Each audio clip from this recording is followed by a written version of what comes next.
In this episode, we totally overthink hunting knives. If that sounds like fun to you, stick around.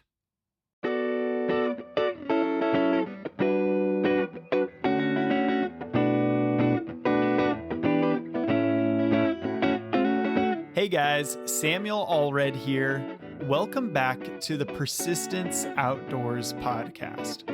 While I'm not a knife nerd or collector, I've always enjoyed a good knife.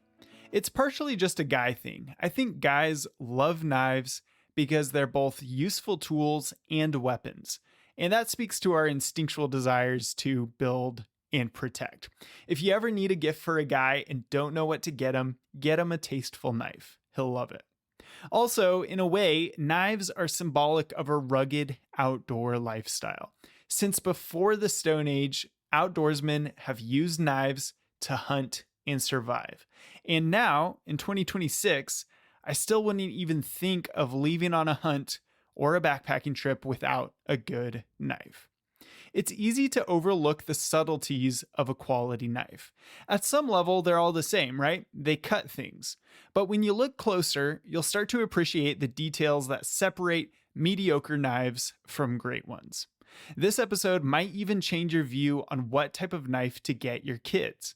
While researching this topic, I've had the surprising realization that we often start kids off with some of the most inherently dangerous types of knives.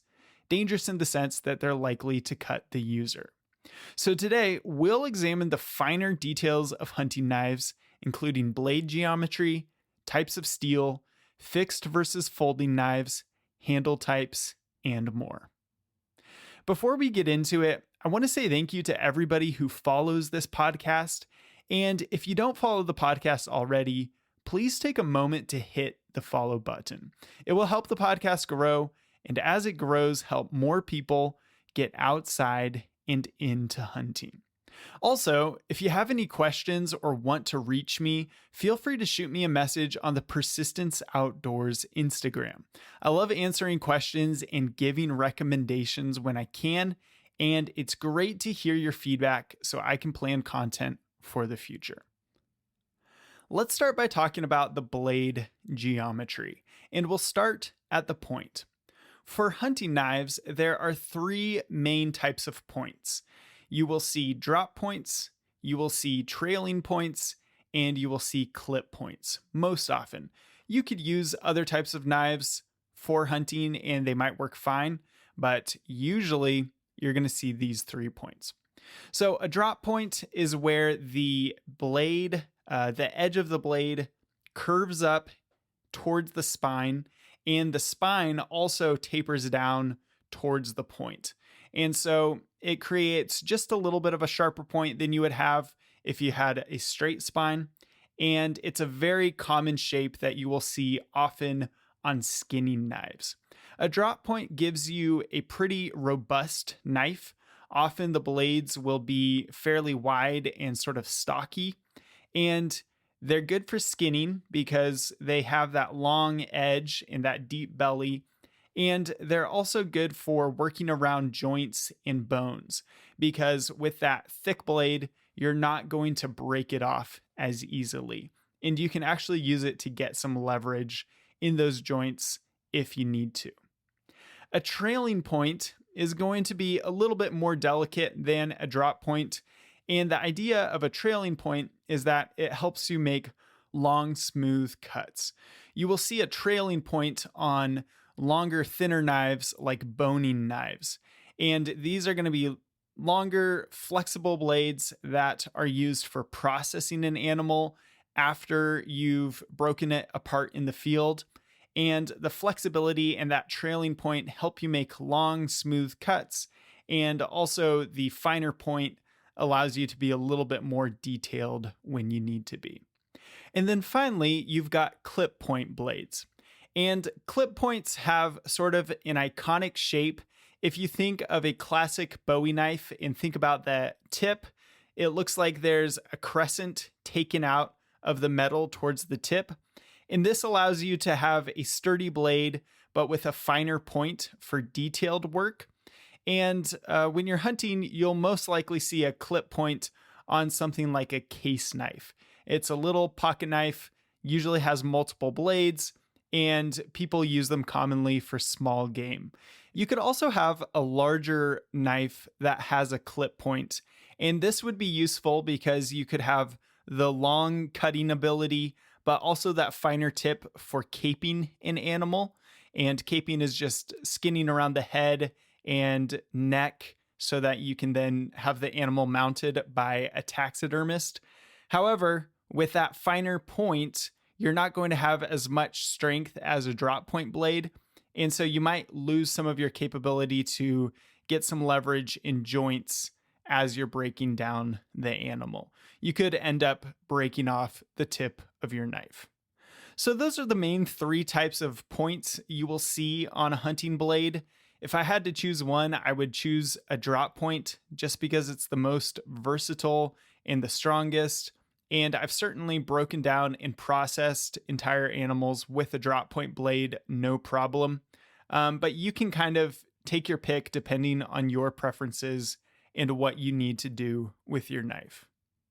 When it comes to length, most hunting knives are going to have a 3 to 4 inch blade. And I think this is surprising sometimes. People think you need a very long knife. Honestly, a 4-inch blade is a pretty long knife, but I've used my 3-inch skinning knife to break down deer and elk, and it works just fine. What you run into if you have too long of a knife is that you start to lose control over the blade, and you also lose blade awareness. So if you've got a lot of extra blade going past your hand and past your fingers when you're cutting, you could end up cutting something that you don't want to. Now, if you are doing caping work, you may use a much shorter knife, and it's going to be more like a scalpel. It's for very delicate skinning around the head. And then if you're processing, you might use a knife that has a blade on the longer side, just so you can make long, sweeping, deep cuts. But for your general all-around skinning knife, 3 to 4 inches in that range is fine. And you can kind of take your pick just depending on what you're prioritizing. The width of the blade or the depth of the blade is also a factor. If you have a thinner knife, it's going to cause less friction and resistance as you're cutting. So if you think of a paring knife or a steak knife, for example, it's pretty easy to change direction while you're cutting. There's not a lot of friction. Whereas if you have a much thicker knife, like a cleaver, trying to cut through something is going to cause more friction. However, that wider blade is also going to be stronger. And so it's always a trade-off. Do you need something that's better for fine cuts, or do you need something that's strong and durable? The thickness of the blade in the spine also contributes to the durability of the knife. And it's just like the depth or the width of the blade. The thicker the knife, the more friction you're going to have, but also the stronger the blade is going to be. Now, one thing I want to point out before we move on is the belly of the knife. And the belly refers to the curvature of the cutting edge. On a knife with a deep belly, you will have a longer cutting edge, and a knife with a shallower belly will have a shorter cutting edge. Why this is important is because you can have a blade that is pretty short, 3.5 inches long, but if you have a deep belly on it, it still gives you a longer cutting edge to help you make those long, smooth cuts. And this is kind of the best of both worlds because you still have blade awareness and control over your blade, but you still have the length of the actual edge to help you out. And the shape of the knife is generally stockier, and it makes it a stronger knife overall. So if you're looking for a skinning knife, don't be put off by these short-looking knives. It's actually really helpful to have a short knife with a deep belly and a long edge. All right, so besides the overall shape and the depth and width of the blade, there are a couple other features that you might look for on the blade itself. So the first one is jimping. Jimping is the texture on the spine of the knife that helps give you grip and control while you're using it. So often you'll find yourself gripping the knife between your thumb and your middle finger and your ring finger and your pinky finger, and then putting your index finger on the spine of the knife as you're making a cut. And you can put your index finger on that jimping, and it helps give you a better purchase on the knife. Now, you want to find jimping that isn't too sharp, like it's not like serration, it's just little bumps, and that's going to be a lot more comfortable.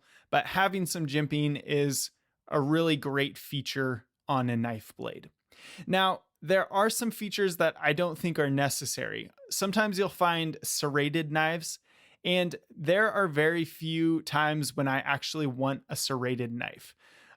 So for hunting knives, I recommend that you just get a clean edge. If you need something serrated, I would just get a dedicated serrated tool, like a saw. But generally, I don't want it on my knife because it reduces the length of the cutting edge. It's hard to sharpen serrations, and I've butchered entire animals without the need for serrations. So unless you have a specific need for serrations in mind, I would go without. The same goes for gut hooks. Gut hooks are these little hooks on the back of skinning knives. So on the back, meaning coming off the spine of a skinning knife. And the idea is that once you make your opening incision on an animal, you can flip your knife over and use that hook to cut the rest of the skin of the animal. And it's a very shallow cut. It doesn't get your knife down into the guts of the animal. So unlike the name suggests, you're not using the hook to pull guts out. You're actually just using the hook to cut the skin so that you can access the guts of the animal while you're field dressing it. In my opinion, gut hooks are kind of gimmicky. I think they sell to hunters, but I don't think they're that useful in real life. They're pretty much unnecessary. And if you really want a gut hook, again, it would be better to just get a dedicated tool that is better suited for the purpose than that tiny little hook on the back of a knife. So I recommend you don't get a gut hook and just learn to skin an animal with good technique. The final things you'll notice on some blades are holes or knobs on the blade, and these are often for single-handed opening purposes, and so that can be very helpful just depending on the situation. However, you also need to be careful because these can make the knives a little bit harder to clean, and sometimes knobs on the blade could restrict the knife as you're making a deep cut. So that's a pretty good overview of what you will find on a knife blade. So let's go ahead and talk about different types of steel. When it comes to knife steel, you're always making trade-offs. And knife makers are trying to balance edge retention, ease of sharpening, durability, and corrosion resistance. And it gets very complicated because of the metallurgy involved. So different steels can have different compositions of elements. Some are going to have more chromium in them. Some are going to have more carbon. There's other elements that create specific alloys, and each alloy has its own unique properties. You also have the temperature and cooling involved in making the steel, which can change the hardness or the durability of the blade. And so that means there are hundreds of different types of knife steel out there. Now, I don't think it's important to get into the specific names or number identifications for different types of steel. However, there are two main categories that you should be familiar with, and those are stainless steel and carbon steel.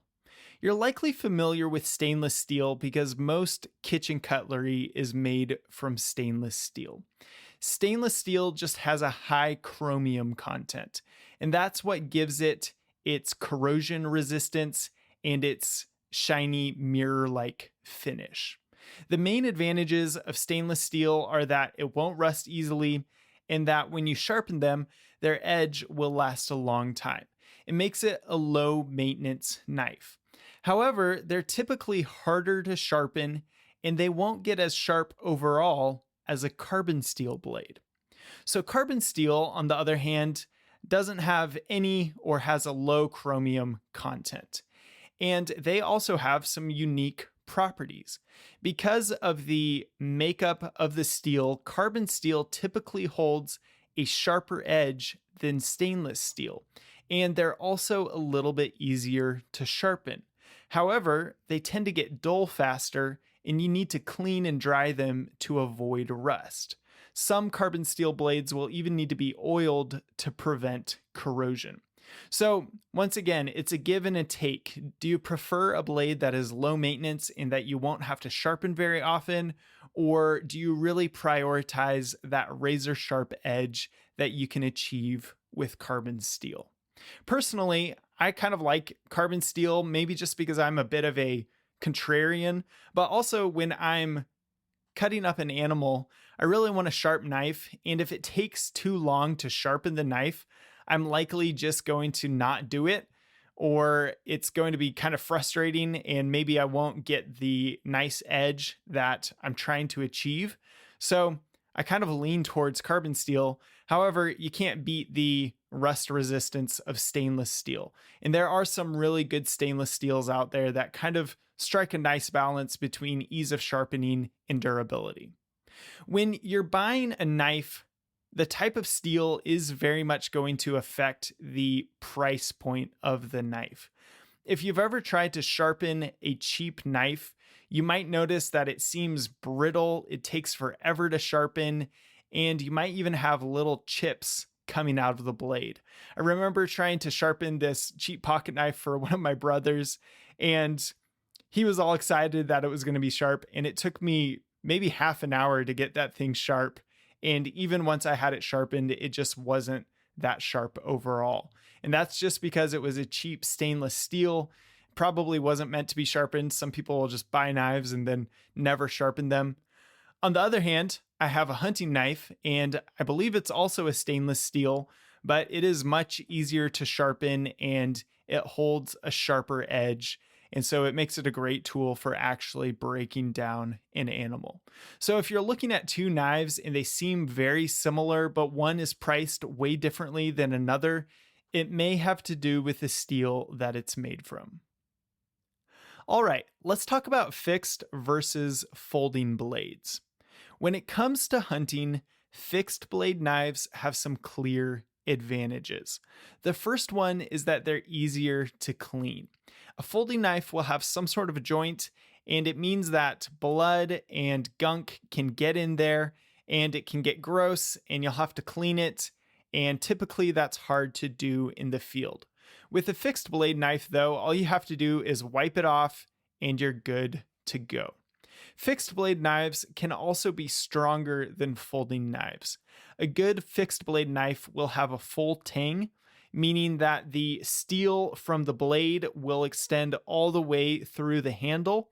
And this makes a very strong tool, whereas a folding knife is going to have a joint, and that's just one more point of failure. Now, obviously, a fixed blade knife is harder to tuck away. You can't just put it in your pocket easily. Usually, they're going to be at least 5 to 8 inches long. And so a fixed blade knife has that major disadvantage. If you want the smaller size and portability of a folding knife, you really need to choose one that has a solid lock. A folding knife that doesn't have a strong lock is a dangerous knife. You could end up closing the knife on your fingers. The blade could come loose or break. The lock is very important. And some locking mechanisms are more dangerous than others. So if you think about liner and integral locks, these are locking mechanisms that use a little piece of metal in the handle of a folding knife to shift into place underneath an open blade, and they prop the blade up while it's in use. And it locks it pretty well. When the blade's actually open, it's a pretty safe mechanism. However, when you go to close the knife, you actually have to push a little piece of metal to the side and then start to close the blade. And as you're doing that, you actually have your fingers in the path of the blade. So that goes against all, rules of knife safety, and that could actually be dangerous as you're closing your knife. Now, a lot of people have used them and haven't cut themselves. I've got one and I've been fine. But in the future, I'm probably not going to buy another one because it seems silly to have a knife that could cut you every time you close it. Another example of a poor lock on a knife is a case knife.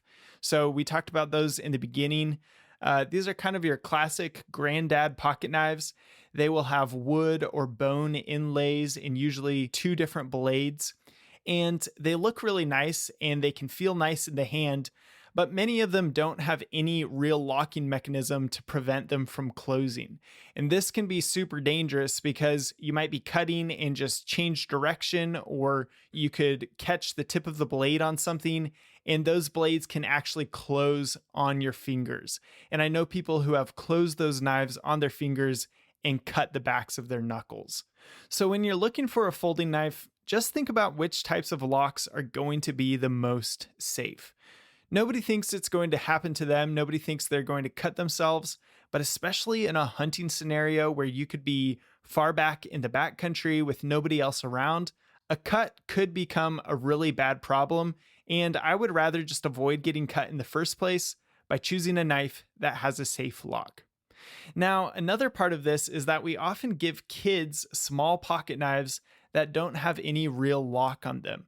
And I remember my first knife was something like a Swiss Army knife. It just has a tiny little blade that comes out.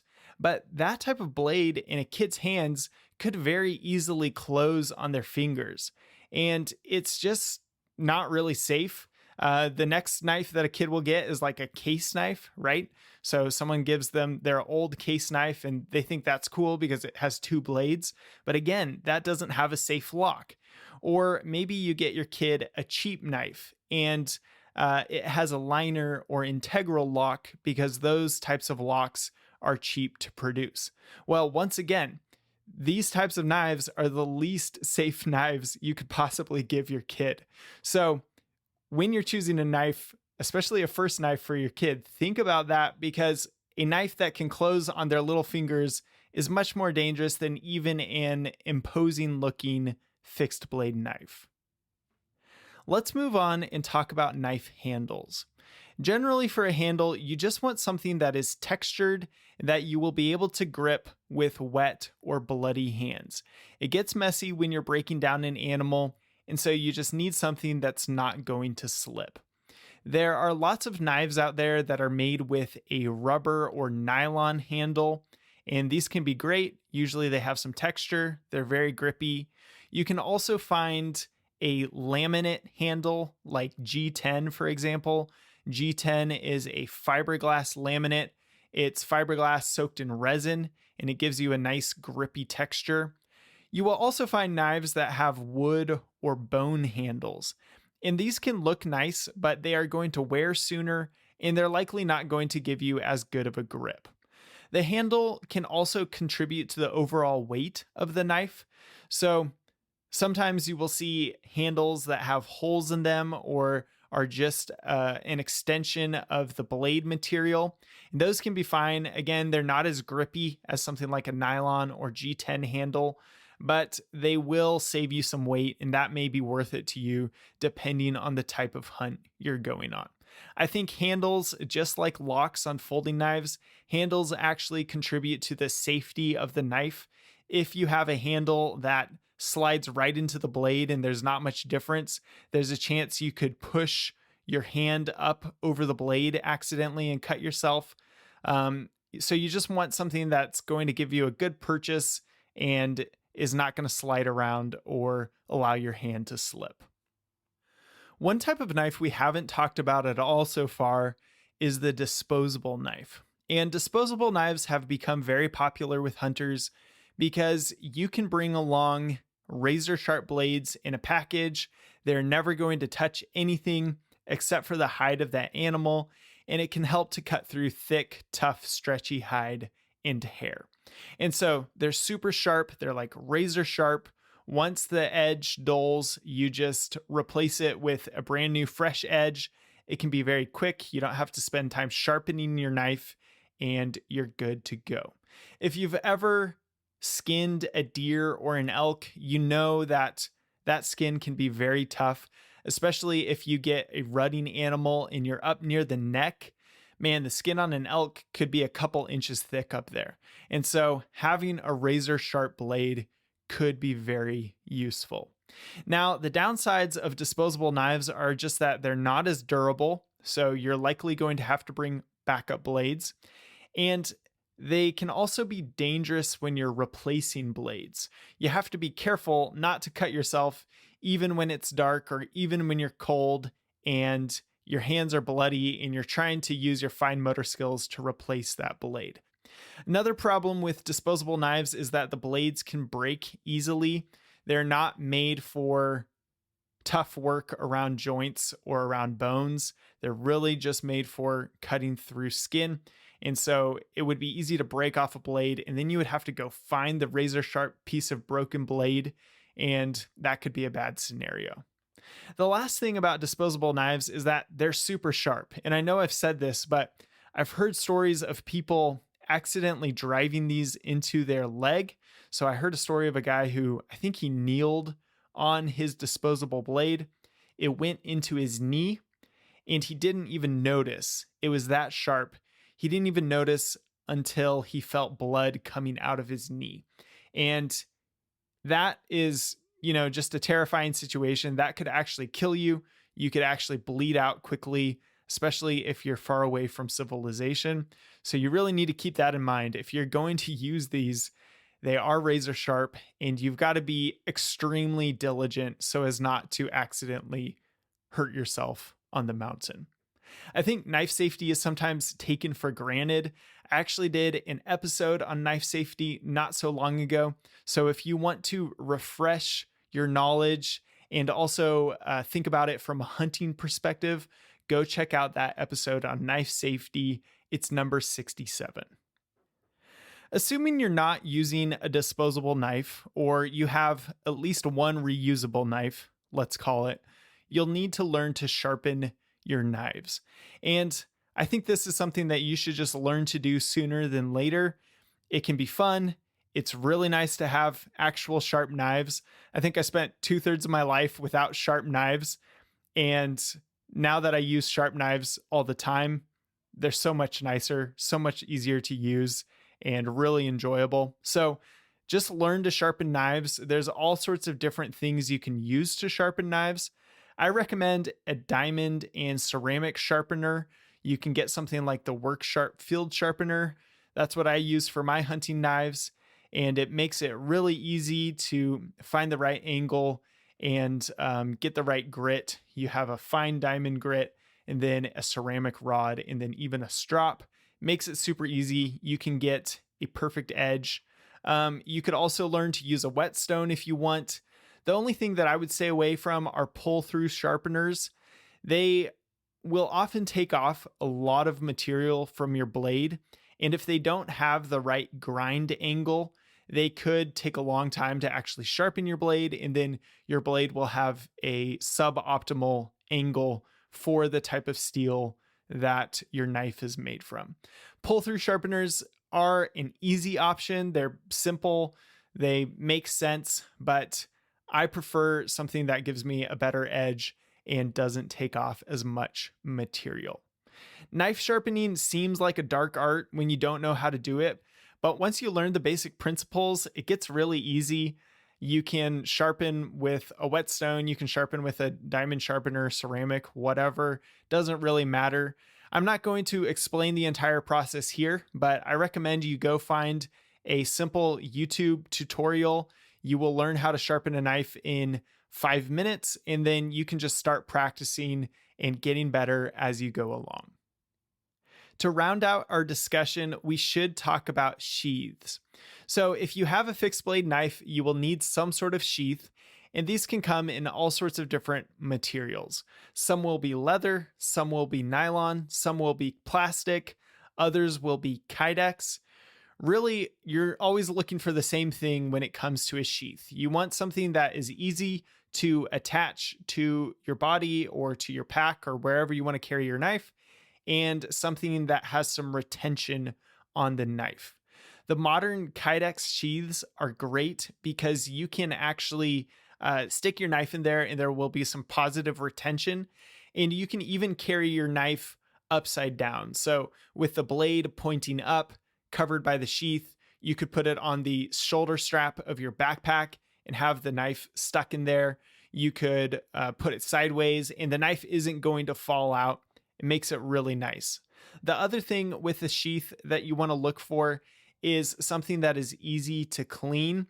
Something made out of cloth or leather could get gross on the inside and it wouldn't be that easy to clean. However, with a plastic or nylon or Kydex option, you could just run some water in there and you wouldn't even have to worry about it. All right, I'm going to do a quick recap just to condense this down and help you understand what you're looking for out of all these options. So, for a big game skinning knife, I would recommend a 3 to 4 inch drop point blade with a deep belly.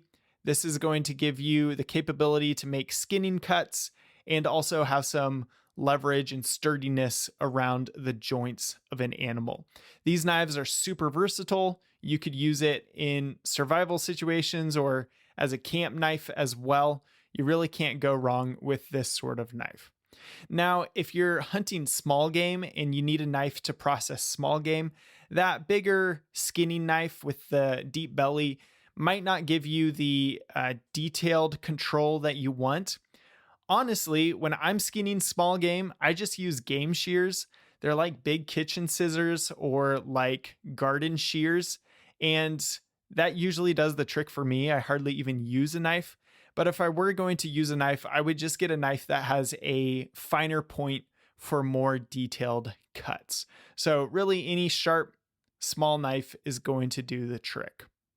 Now, if you're caping an animal, you're trying to preserve the skin for taxidermy, something with a short scalpel-like blade is going to be best. It's going to give you the fine detail you need, and really you don't need a long blade when you're cutting around the head and the eyes, for example. If you just need something to use around camp, maybe to cut kindling with or cut branches off trees, whatever you need to do, a longer knife with a thicker blade would be a good bet. So this is the time when you might want a 4 or a 5-inch blade and something that's very sturdy, something that's not going to snap when you're hacking at something or tapping the spine of it to cut down through kindling. And then finally, for butchering, you're looking for a longer, more flexible blade with a trailing point, something that has good grip so that you don't slip while your hands are bloody or while you're cold. And that's going to give you the control you need around bones and is going to help you make long, smooth cuts. Now, like we talked about, if you're going to get a folding knife, get something with a serious lock. Don't get a case knife. Be careful with those internal and liner locks. And if you're getting a knife for your kid, consider a fixed blade knife or just something that has a sturdy lock. You know, a fixed blade knife, when a kid has a fixed blade knife, you can tell they have it all the time because they need to put it in a sheath. It's hard to put in their pocket. That could be useful. They're less likely to walk through security with a knife, right? Because you can see it's on them. I'm all for kids learning to use knives, but just find a knife that sets them up for success. All right, guys, I hope this episode has been helpful for you. And especially if you're new to hunting, I hope it helps you choose a knife that will serve you well for a long time. I think a lot of new outdoorsmen are surprised at how much you can do with a very compact knife. You don't need a 5-inch blade or a serrated bushcraft knife to get the job done.